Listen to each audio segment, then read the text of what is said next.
नमस्कार, मेरा नाम है संदीप कुमार और आप सभी लोगों का हमारे इस प्यारे चैनल में एक बार फिर से बहुत-बहुत स्वागत है। आप सभी लोगों को पता है कि हम लोग प्रेजेंट कंटीन्यूअस टेंस पर पहुंच चुके थे और वहां पर हम लोगों ने प्रेजेंट कंटीन्यूअस टेंस का अफर्मेटिव और नेगेटिव पार्ट कवर कर लिया था। मैंने आपको बताया था कि हम लोग अगले पार्ट में इंट्रोगेटिव वाला अपना पार्ट कवर करेंगे। तो आइए बिना देरी के हुए हम लोग शुरू करते हैं और देखते हैं कि प्रेजेंट कंटीन्यूअस टेंस के इंट्रोगेटिव सेंटेंसेस को हम लोग कैसे हिंदी से इंग्लिश में ट्रांसलेट करते हैं, कन्वर्ट उनको कर सकते हैं। तो आइए देखते हैं। तो सबसे पहले हम लोग रूल देख लेते हैं इसके। तो सबसे पहला रूल होता है आपका यस नो टाइप, जिसमें सेंटेंस क्या से स्टार्ट होते हैं। तो सबसे पहले रूल नंबर 1 लिखेंगे। Rule number 1,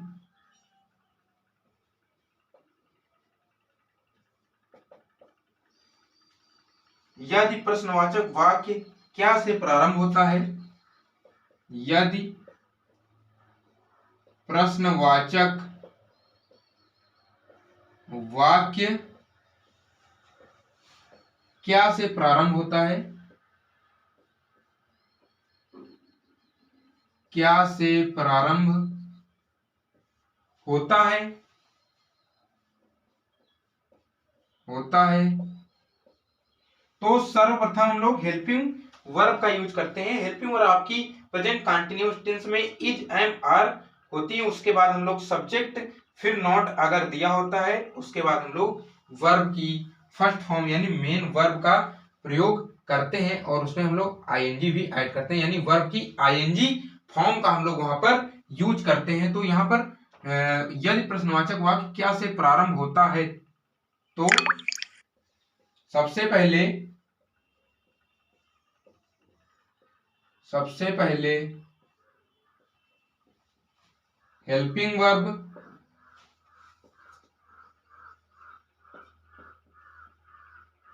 is, am, are,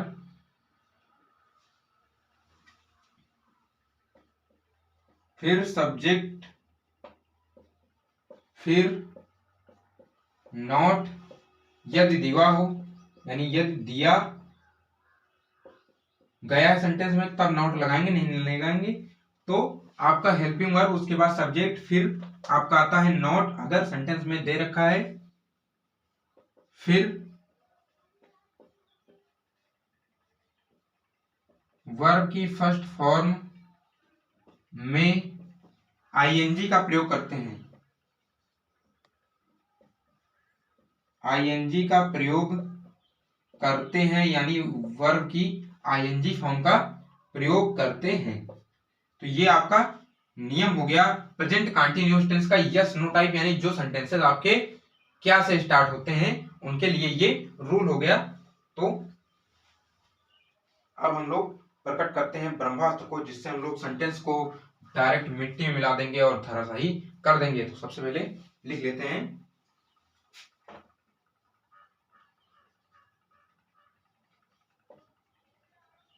Brahmastra, helping verb plus subject, फिर आपका नॉट यदि दिया हो, फिर वर्ब की फर्स्ट फॉर्म में आईएनजी, और उसके बाद हम लोग ऑब्जेक्ट लिखते हैं और फिर लास्ट में क्वेश्चन मार्क लगाना मत भूलना। मैं हर बार आपको इंट्रोगेटिव सेंटेंस में यही बार बार बार बताता हूं कि क्वेश्चन मार्क लगाना मत भूलिए। अगर 1 नंबर का क्वेश्चन है तो वहां पर आपका आधा नंबर कट जाएगा, आधा नंबर ही मिलेगा। क्वेश्चन मार्क इंट्रोगेटिव सेंटेंसेस की पहचान होती है, तो उसको लगाना मत भूलिए। तो आइए एग्जाम्पल के जरिए हम लोग समझते हैं कि इनको कैसे ट्रांसलेट कर सकते हैं। तो आप लोग पॉज करके नोट कर सकते हैं इसको। सबसे पहले अब देखते हैं कि इसके एग्जाम्पल क्या है। एग्जाम्पल के बारे में देखते हैं और देखते हैं कैसे हम लोग उसको ट्रांसलेट कर सकते हैं।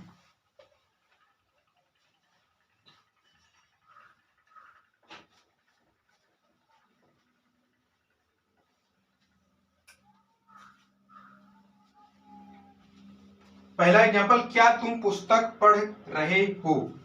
क्या तुम पुस्तक पढ़ रहे हो? क्या तुम पुस्तक पढ़ रहे हो? पढ़ रहे हो क्वेश्चन मार्क।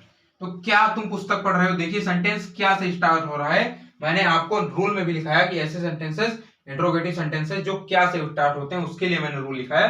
तो देखिए सबसे पहले इसकी पहचान मिल गई कि ये क्या से स्टार्ट हो रहा है। अब इसके बाद हम लोग देखेंगे कि इसमें सब्जेक्ट क्या है, क्योंकि हेल्पिंग वर्ब तो सब्जेक्ट के अकॉर्डिंग ही लगाई जाती है। सबसे पहले हम लोग सब्जेक्ट पर फोकस करेंगे कि सब्जेक्ट हमारा क्या है, सिंगुलर है या प्लूरल है या मैं यानी आई है, उसके हिसाब से हम लोग हेल्पिंग वर्ब लगाएंगे। तो हमने देखा कि सब्जेक्ट यहाँ पर तुम यानी यू, और यू के लिए हम लोग हेल्पिंग वर्ब आर का यूज करते हैं। तो हेल्पिंग वर्ब सबसे पहले लिख लेंगे आर, और उसके बाद सब्जेक्ट आर यू। और देखिए यहाँ पर नॉट कहीं पर नहीं दे रखा है, तो नॉट का यूज नहीं करेंगे। मैंने बताया आपको जब नॉट सेंटेंस में नहीं शब्द आया हो तभी हम लोग नॉट का यूज करेंगे, जब दिया हो तभी यूज करेंगे उसका। तो इसके बाद नॉट के बाद नॉट यहाँ पर नहीं दे रखा है, तो हम लोग यहाँ पर सीधा अपनी मेन वर्ब यानी वर्ब की फर्स्ट फॉर्म में आईएनजी वाली फॉर्म में हम लोग आ जाएंगे। तो पढ़ना की वर्ब होती है रीड, और आईएनजी जोड़ देंगे तो रीडिंग। तो are you reading a book? क्या तुम पुस्तक पढ़ रहे हो? तो are you reading a book?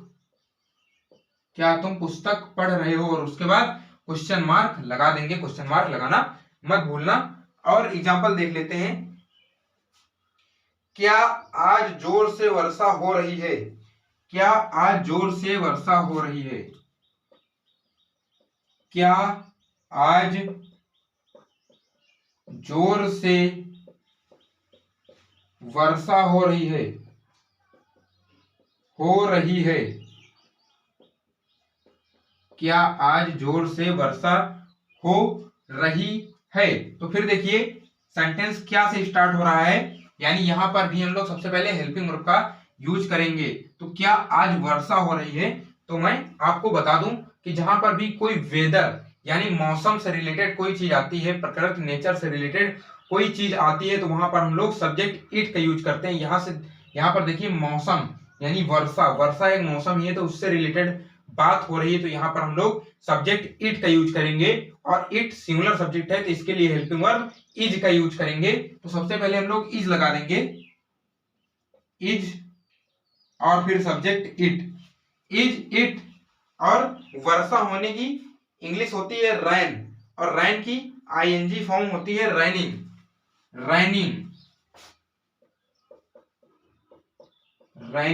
तो इज इट रैनिंग, और जोर से यानी भारी वर्षा हो रही, भारी का मतलब हैविली, तो यहां पर हैविली लगा देंगे।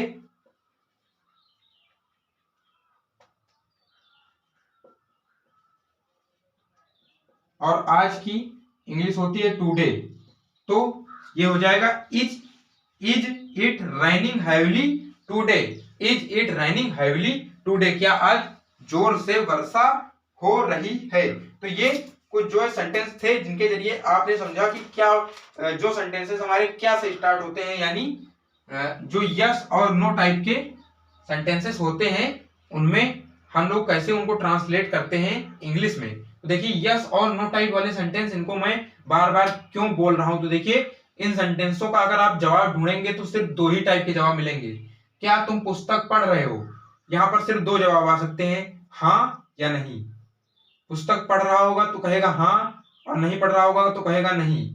क्या आज जोर से वर्षा हो रही है? जैसे आपने किसी को फोन लगाया अपने मित्र को और बोला भाई क्या आज जोर से वर्षा हो रही है, तो वो दो ही जवाब दे सकता है, हाँ नहीं। आज जोर से वर्षा हो रही है, हाँ हो रही है।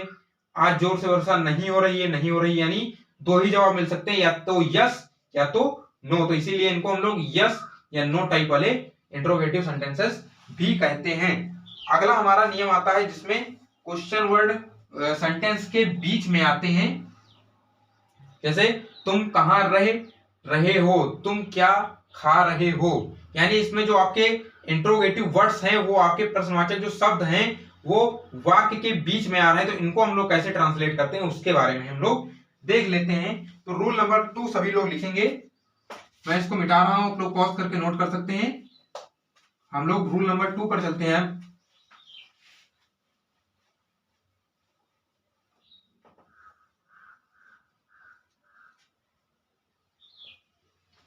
रूल नंबर 2 आपका कहता है यदि प्रश्नवाचक वाक्य के बीच में, रूल नंबर 2,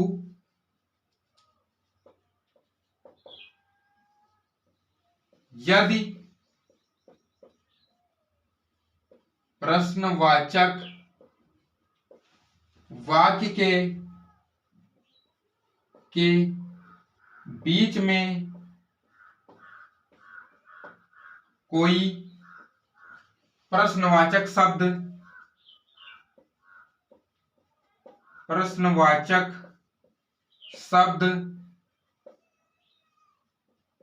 आता है तो सर्वप्रथम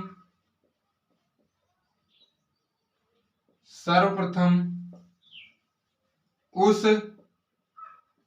शब्द की अंग्रेजी लिखते हैं, शब्द की अंग्रेजी लिखते हैं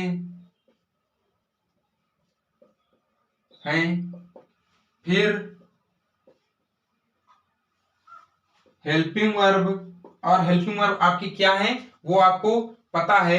आपकी हेल्पिंग वर्ब्स इस प्रेजेंट कंटिन्यूअस टेंस में इज, एम, आर होती है, वो आपको पता है। तो अंग्रेजी लिखते हैं, फिर हेल्पिंग वर्ब, फिर सब्जेक्ट, फिर देखिए मैं इस बार नहीं लिखा रहा हूं, सब्जेक्ट के बाद अगर नॉट दे रखा है तो सब्जेक्ट के बाद नॉट का यूज कर लेंगे, अगर नहीं दिया है तो नहीं करेंगे। जितने भी आपके रूल्स होते हैं इंट्रोगेटिव के सब सेम ही होते हैं, बस उसमें हेल्पिंग वर्ब या मेन वर्ब का अंतर होता है कि उसमें मेन वर्ब की कौन सी फॉर्म यूज करेंगे या हेल्पिंग वर्ब कौन सी यूज करेंगे, बस इतना ही डिफरेंस होता है। तो मैंने बता दिया आपको, हेल्पिंग वर्ब, फिर सब्जेक्ट, फिर अगर नॉट दिया है तो लगाना है, फिर सब्जेक्ट के बाद वर्ब की फर्स्ट फॉर्म में आईएनजी का प्रयोग करते हैं,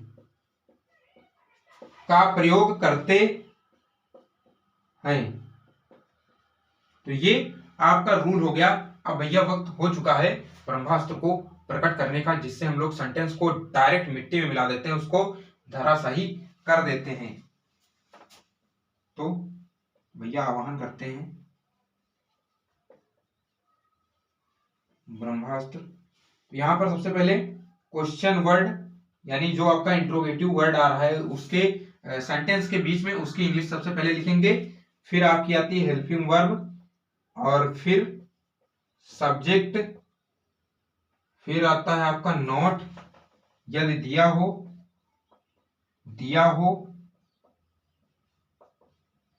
और उसके बाद वर्ब की फर्स्ट फॉर्म में आईएनजी, और फिर हम लोग लास्ट में ऑब्जेक्ट लिखते हैं और लास्ट में क्वेश्चन मार्क जरूर लगाते हैं, इसको लगाना मत भूलना। तो सबसे पहले क्वेश्चन वर्ड जो कि वाक्य के बीच में, सेंटेंस के बीच में आया है, उसके बाद हेल्पिंग वर्ब, फिर आपका सब्जेक्ट आता है, उसके बाद अगर नॉट सेंटेंस में दे रखा है उसका यूज करेंगे, और फिर हम लोग जाते हैं इसकी मेन वर्ब जो कि यहाँ पर वर्ब की फर्स्ट फॉर्म, यानी उसमें आईएनजी ऐड करते हैं वर्ब की फर्स्ट फॉर्म में, तो इसको हम लोग आईएनजी फॉर्म भी कह सकते हैं। तो वर्ब की आईएनजी फॉर्म और उसके बाद लास्ट में ऑब्जेक्ट का यूज करते हैं, ये हमारा स्ट्रक्चर होता है सेंटेंस का। तो कुछ एग्जांपल्स के जरिए हम लोग समझ लेते हैं कि कैसे हम लोग इनका ट्रांसलेट कर सकते हैं हिंदी से इंग्लिश में। तो आइए एग्जांपल के जरिए समझते हैं। आप लोग पॉज करके नोट कर सकते हैं।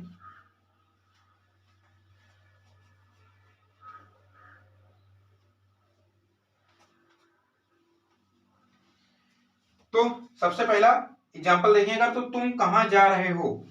फर्स्ट एग्जांपल,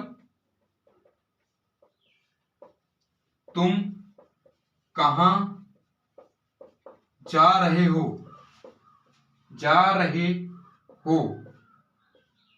क्वेश्चन मार्क, तुम कहां जा रहे हो। तो अब देखिए कहां, एक प्रश्नवाचक शब्द वाक्य के बीच में आ गया ना, कहां, तुम कहाँ जा रहे हो। तो सबसे पहले हम लोग कहाँ की इंग्लिश लिखेंगे, और कहाँ की इंग्लिश होती है वेयर, वेयर। और उसके बाद आया है देखिए सब्जेक्ट तुम, और तुम यानी एक प्लूरल सब्जेक्ट है, तो इसके साथ हम लोग आर यानी हेल्पिंग वर्ब आर का यूज करेंगे। तो वेयर आर, और फिर आपका आता है सब्जेक्ट, और फिर वर्ब की आईएनजी फॉर्म गोइंग, जाना की गो होती है और उसकी आईएनजी फॉर्म अगर यूज करेंगे तो गोइंग।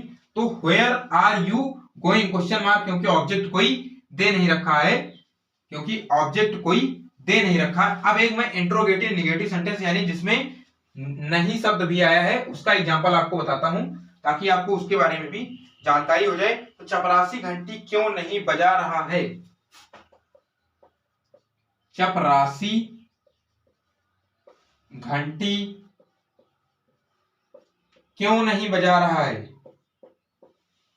क्यों नहीं बजा रहा है, बजा रहा है, चपरासी घंटी क्यों नहीं बजा रहा है क्वेश्चन मार्क। अब देखिए यहां पर क्यों, एक इंट्रोगेटिव वर्ड यानी आपका प्रश्नवाचक शब्द बीच में आ चुका है, तो यहां पर भी हम लोग सबसे पहले इसकी इंग्लिश लिखेंगे। तो क्यों की इंग्लिश होती है व्हाई, व्हाई। और अब देखिए प्यून, चपरासी का मतलब प्यून, और ये तो सिंगुलर नाउन हुआ, आपका सिंगुलर नाउन हुआ, तो यहां पर हम लोग इज का यूज करेंगे। तो व्हाई इज, व्हाई इज